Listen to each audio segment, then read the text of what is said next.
You know, football culture is definitely part of the problem. And it's because football players in our culture, our society, are put on pedestals.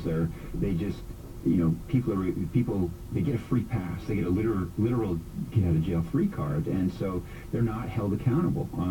And the Jameis Winston case at Florida State, there are a lot of parallels. Now, the police in Tallahassee were much more egregious, their actions, than the police in...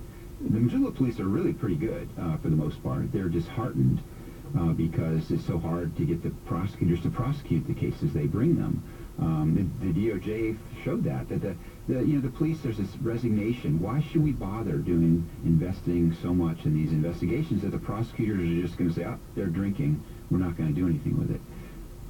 Here's a comment from Barley Ann who says, the two cases that the news media emphasized, the Duke lacrosse team and the UVA case that Rolling Stone reported, both fell apart.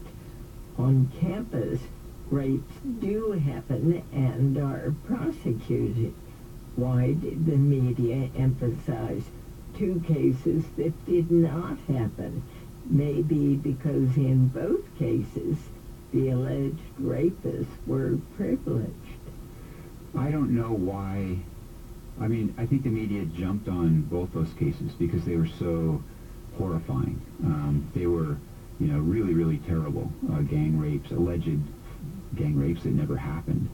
And the media didn't do their homework. In the case of the Duke case, you had a rogue prosecutor who wasn't revealing exculpatory evidence. He was not being truthful. He was issuing untruthful statements to the media.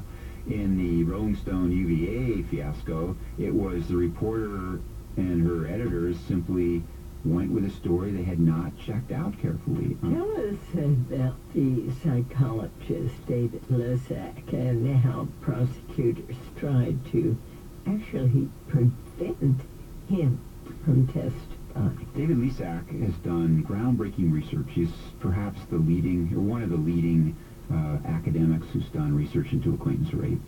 And it's fascinating research. And so before I tell what the prosecutors did, I should tell you some of the things he's discovered. He's done all this research into the neurobiology of trauma. How when you're traumatized by being sexually assaulted, your brain chemistry changes. The way you process memory changes. Many victims go into, when they're being raped, they freeze. They just become immobile. Why didn't you resist? You know, he didn't have a gun. But research shows that all animals, many species of animals, when they face a mortal threat, it's called, you know, this the fight, fight, or freeze response, tonic immobility. They freeze up. And this has been shown, research shows that this happens to humans as well, where women talk about, I couldn't move my limbs. So that's not imaginary. That's a biological phenomenon. Lisak also showed that, you know, most rapes are done by a relatively small proportion of rapists. These serial predators who are responsible for an average of 6 rapes and 8 other assaults. And so, you know, if you start prosecuting any given rapist, start investigating and prosecuting, there's a 90% chance you're going to catch a serial rapist who's responsible for multiple rapes. So you gotta